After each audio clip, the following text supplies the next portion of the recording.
Hello, and welcome to my unfinished basement supernatural recap. Why am I doing this? You might be wondering. I really love long form YouTube content. Mike's Mike specifically, big fan. I just want to give back to the long form YouTube community and make something. And I've been watching Supernatural for the first time. I know I'm late. I was not allowed to watch things like this as a child. So here we are. We're catching up. And we're doing it right now. I'm living in an unfinished basement.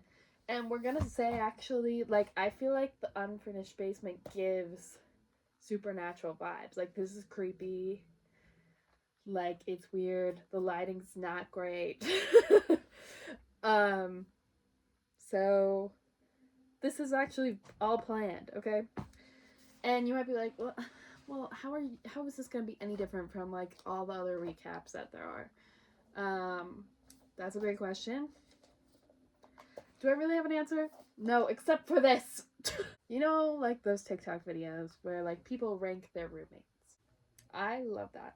And when I watch TV shows, the thing I care about the most is the characters. And so I will be ranking the characters. That's how I'm doing this. We have options. Up here we have Perfect Angel. It says not literally, just because of the subject matter of the show. I'm not saying they're actually an angel. It's metaphorical. This one is Slay Diva. This one is You Didn't Stand Out to Me, Abby Lee Miller. This one is Bro, Just Communicate. Because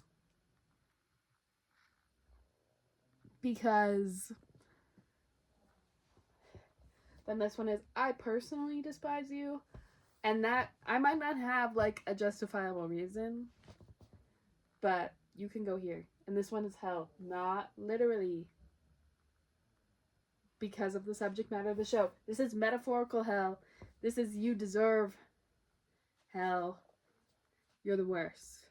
And this will be a recap for people who haven't seen it, and then also if you have, like, I like watching recaps both ways. So anyway, we're starting with season 1, which came out in 2005.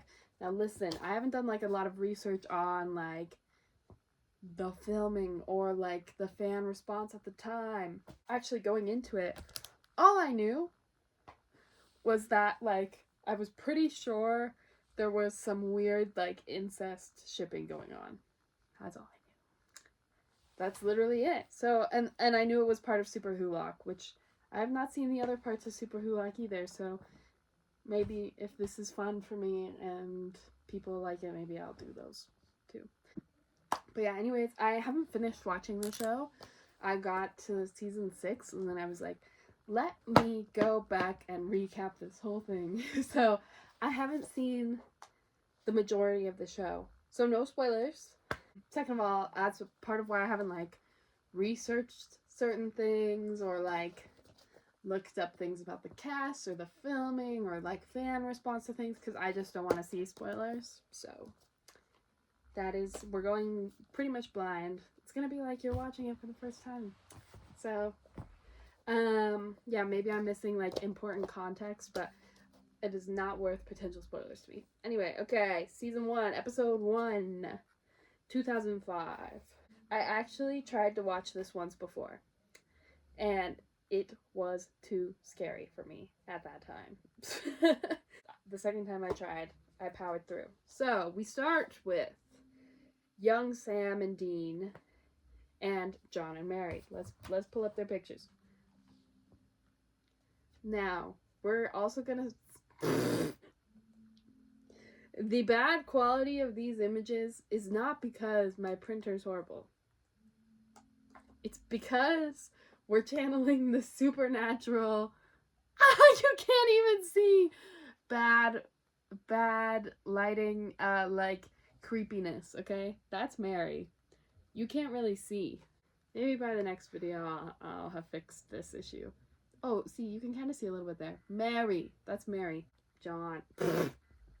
In the dark. John. Okay. So we have Mary and John. Okay.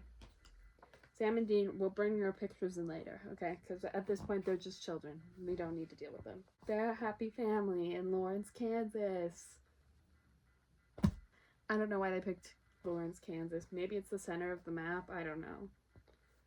But Lawrence, Kansas. And it's going to be a thing. Is Lawrence, Kansas even a real place? Maybe. I don't know. There's probably like some people from Lawrence, Kansas that are like diehard Supernatural fans, and we're so excited about this. And as you should be. As you should be. Good for you. Anyway, Sam's a baby. Dean is 4. Sam is put to sleep in his crib, and he's actually 6 months old. Oh, but we don't know that at this time. But it doesn't matter why I know that. Ignore that. Ignore that. I don't know anything. Anyway, then Mary's in her bed, chilling, asleep. Baby monitor goes off. Sam's making noise. Mary's like, let me get up, let me check. She goes in, and she sees the man. That's what I've written on here. There's a man. We see this silhouette of a man facing the baby crib away from Mary. And Mary, wherever she is, Mary, these are just like black squares I'm holding up. And she assumes it's John, as he would, and then she's gonna go back to sleep, but she hears the TV going downstairs. Dun dun dun. John is downstairs. So this man, whoa, sorry. This man, not John. This man is not John. Mary's like, she realizes what we just realized. Running. We don't see what happens. Mary screams. John wakes up. Mary! Runs up the stairs. Sees Sam. He's like, where's Mary? Doesn't see Mary. Doesn't see the man, okay? Walks in, he sees Sam. Sam's just in the crib chilling. Sam's awake, whatever. He's looking down at Sam. He's like, oh, I'm glad Sam's okay. Drop of blood.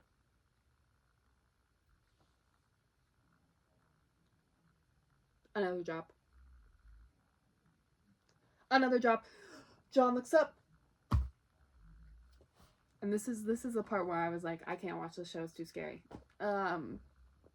Guess what John sees?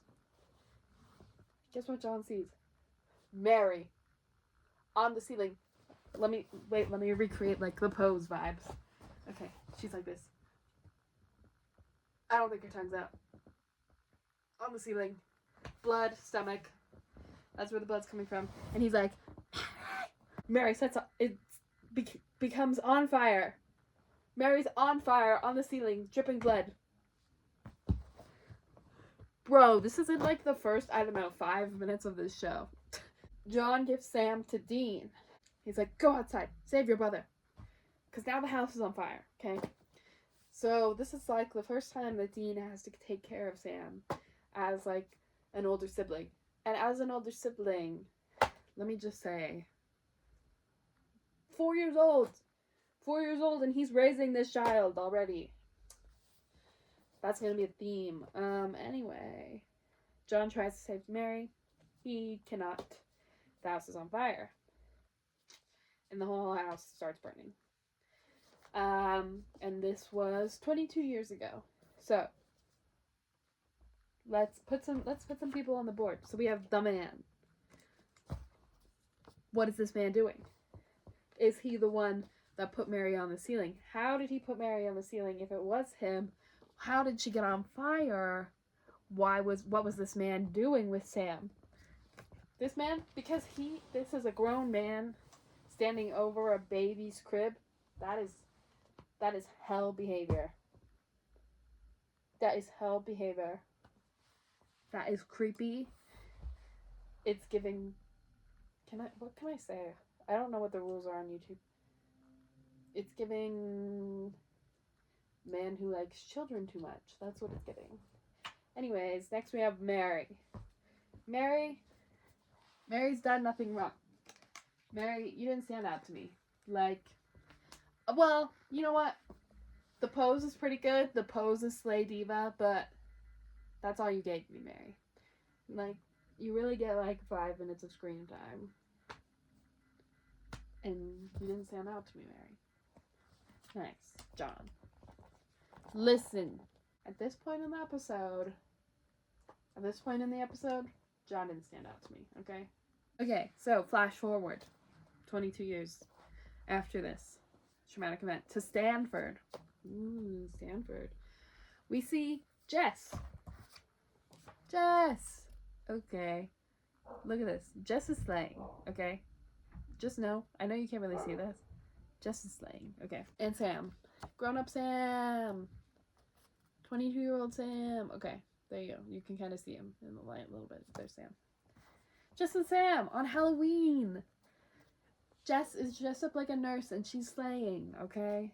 Jess is slaying and she's like, Sam, where's your costume? Do you want to know what Sam says?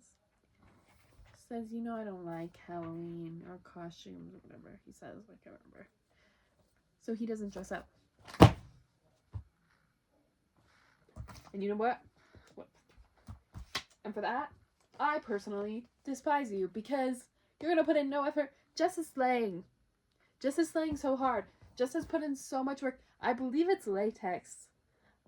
Jess probably had to blow dry herself into that outfit. And you said, I'm going to show up in jeans and a t-shirt. I personally despise you. And Jess, you're going to slay Diva for the outfit. Okay? But you deserve better. We learned that Sam scored really great on the LSAT, which is the law school test. We also then learned that Sam isn't close with his family. Ooh, what happened? What happened? We'll find out.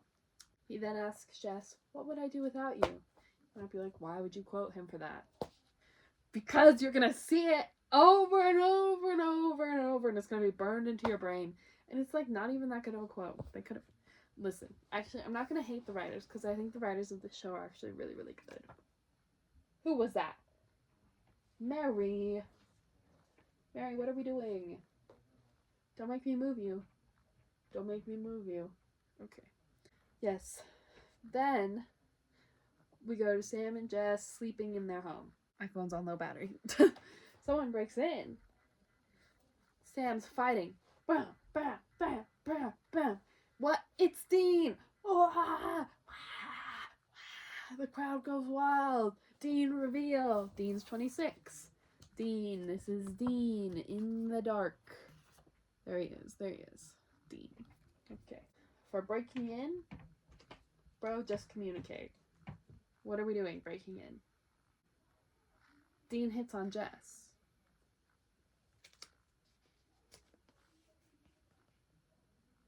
Your brother's girlfriend. What are we doing? Dean? Sam's like, why are you here? Dean's like, Dad's on a hunting trip and hasn't been home in a few days. Sam's like, Jess, give us a minute. We need to talk alone. What? Why? We find out that ever since Mary burned on the ceiling, that John has been hunting the supernatural, trying to find what killed Mary. And we find out that Sam says he swore he was done hunting. Ooh, family drama. Sam doesn't want to live the way his dad lives. We find out that John gave 9-year-old Sam a gun. John? Hell, we do not give 9-year-olds guns. We don't.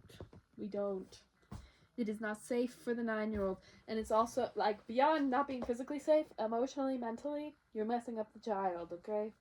Obviously, he's already going to be messed up because he watched his mom die as a baby, but, like, you're continuing the messing up of the child. John has been obsessed with finding what killed Mary. Still hasn't found it, but they kill what they can find, okay? That's what we're told. Sam just wants a normal life. And then we find out that when Sam told John that he wanted to go to college, very normal, very chill, John said, if you go, you should stay gone. if you weren't already in hell, John, you would be in deeper hell because sorry, your child wants to go to college and you're going to tell him don't ever talk to me again. Literally the worst parent. Literally the worst. You suck. I'm a John hater. I'm a John and the man. Equal playing field. Like you guys, John, you suck so bad. What do you mean you told your child to go away forever? Anyway, we hate John. John disappeared on a hunt. He was supposed to be figuring out why 10 different people disappeared from the same section of road. They were all men. So John left a voicemail for Dean before he went missing. There's like EVP on it, which is, ghost voices basically. So we need to deal with that. So Sam agrees to help out over the weekend. First of all, why do we really care if 10 men went missing? I don't know. Couldn't be me, but you know what? Do what you gotta do, I guess. Sam lies to Jess about why he's leaving. Sam, I do personally despise you for that. Oh, and you know what? Why is Sam down here? Oh, the costumes, yeah. We're gonna put you in between because you also just need to communicate with lovely Jess, okay? We learned that some of the signs that a supernatural presence is around is like radio static and lights flickering. Keep that in mind. Radio static, lights flickering, probably something bad's coming. We go to the scene of the crimes. We see a ghost woman ask a man driving to take her home. Then she tries to seduce him, asks him to come home with her. They get to her house, and then she murders him as he tries to escape. And we're not putting the ghost girl up here because she's not a recurring character. But if Ghost Girl did have a picture, Slay Diva. Slay Diva. Because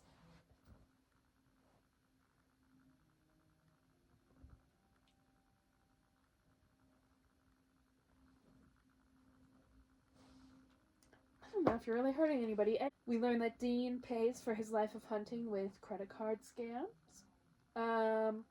We also learn that Dean listens to Mullet Rock on cassette in his Chevy Impala, which is a very important car to him. Dean, you're saying, and I personally despise you because fine, credit card scams, whatever. You do you. Mullet Rock on cassette in your car that you care too much about. Like, this is probably the most annoying man. The most annoying man. Gonna mansplain things to you. Gonna talk about how important his car. It's just like, bro, I don't want to talk to this man. I personally despise you, and that's where you're gonna stay. We learn that Dean calls Sam Sammy. They work the case by getting info from the cops by pretending to be feds. We learn that angry spirits are a result of violent deaths. That answers the question of like why isn't everybody a ghost? But let me just say this, and this is a personal, like, real life Giselle thought, if I believe in ghosts or not. The thing is, like, if ghosts were real and they had the ability to harm people or to get revenge, there would be no white people. There would be no white people. All of the people of color who had been wronged, deeply and horribly wronged by white people, would have wiped the white people out if they could come back and get revenge, okay? So, like, it doesn't make sense to me. And, like, those were some violent deaths, and those should be some angry spirits. So they then try to learn about this woman, who it could have been in life. We learn that it is likely a woman who jumped off of a bridge after her kids drowned in a tub. Dean calls this ghost a bitch. You know what, Dean? And for that, hell. We don't. You're a man. You're a cis man. You don't get to use that slur. And you don't know her. You don't know her. Literally. Leave her alone. Dean gets arrested for impersonating a Fed. They haven't really perfected the lie yet. While he's in jail, the cop there saw his dad was here previously, John, and he's like, "Oh yeah, he left a journal and it had this information in it. What does it mean?" And it's coordinates. This journal is really important. It belongs to John. It has like all of his information about all of the different supernatural creatures and how to defeat them, basically. So it's an important journal, and it's suspicious that he doesn't have it on him. Dean does end up escaping from jail because he can pick locks, and Sam makes a fake 911 call to get the cops away from him. Deception. But do we care? No, because we're ACAB. We're ACAB here on this channel, so whatever. We learn a little bit about what this ghost could be. Sam refers to her as a woman in white or weeping woman. These women, their husbands were unfaithful, and then the women go into like a period of temporary insanity over this when they find out, and they kill their children, and then when they realize what they did, they kill themselves, and then they come back as a ghost and kill unfaithful men. Now listen,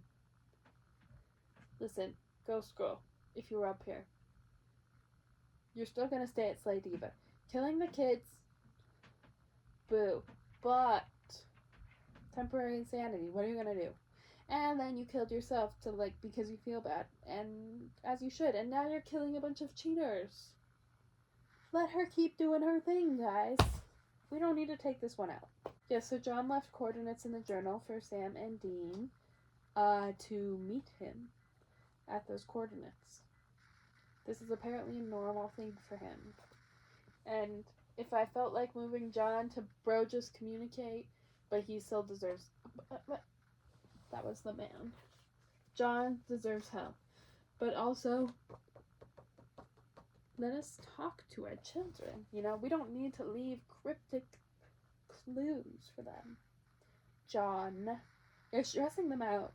They're your children. You should not be stressing them out. Anyway, Sam and Dean end up getting the ghost woman back to her house, and then the ghosts of her kids kill her.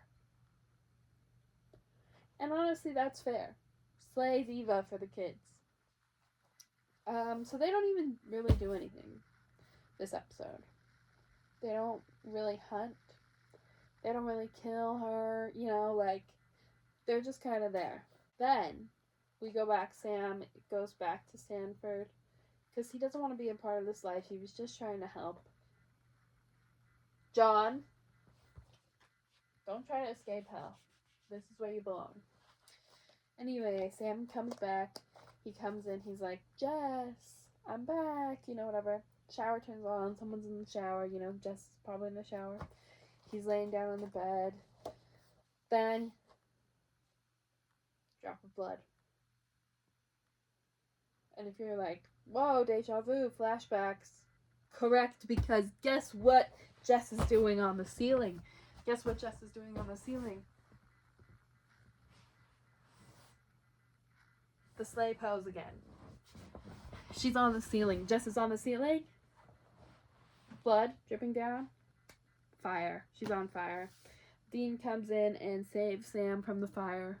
But yes, Jess, our Slay Diva queen, died the same way Mary died. So then Sam decides to join Dean. Because he wants revenge on whatever killed Jess and Mary. And that is the end of episode 1. Overall, I would give episode 1 a Slay Diva rating if we're using the same system. I would put episode 1 here. It's not perfect, but it does really get you because it gets you with the mystery. How did she end up on the ceiling? Why is she bleeding? Why is she set on fire? who was the man, right? And you're like, and then you realize 22 years have gone by. They still don't know. So you're like, this is going to be an ongoing mystery throughout the show, which I love. I love an ongoing mystery. I love a like through line throughout the whole plot of the season and like mini episode subplots. But like, I like us to be consistently working on developing this plot and like there's one big mystery. That's like, I think that's the best kind of show. You just want to know what happens. Like I watched this episode and I'm like, well, I gotta know what happened. What happened? Yeah, we hate John. But we do love some family drama with Sam and Dean. I did also watching this episode, I was like, man, Sam, if you don't want to go back to this life, don't go back to it, you know? Like, there's that tension too of like, Sam doesn't want this. Sam wants a normal life. And then you're kind of like rooting for him. Or I was. Where I'm like, Sam, you deserve that normal life. This was forced on you as a child and it shouldn't have been. Obviously, he's motivated by revenge. So what happens when they do find out? Are they not going to find out who committed these murders till the very end of the show? Are they going to find out at the end of this season? And then also, watching the first episode, I'm not a Wincest girl, okay? I can't get on that train. But I do see in the way they wrote Sam and Dean how people could reach that conclusion. And that's all I'm going to say on that for now. Yeah, where did my Slay Diva go? Hold on. Diva! Diva down. Okay.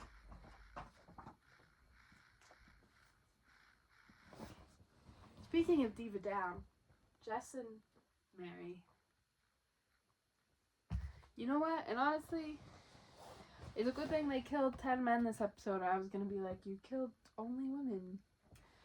But yes, now we're left with Sam, Dean, John, the man. And they're all down here. Not great. So at the top of the pyramid, we have Jess. Rest in peace, Steva. Mary. Didn't really have time to make an impact. Sam, needing to communicate, and I personally have beef with you for not wearing the costume. Whoa, my battery's dying. My phone ran out of storage. We're really struggling. And that's in the spirit of Supernatural. If Supernatural is about one thing, it's about struggling. And that's what we're doing here in this unfinished basement with our black squares of people and our falling down signs and our dying phone and our losing storage. Anyway, tune in next time. I don't know that I'm going to do a video per episode. We'll see.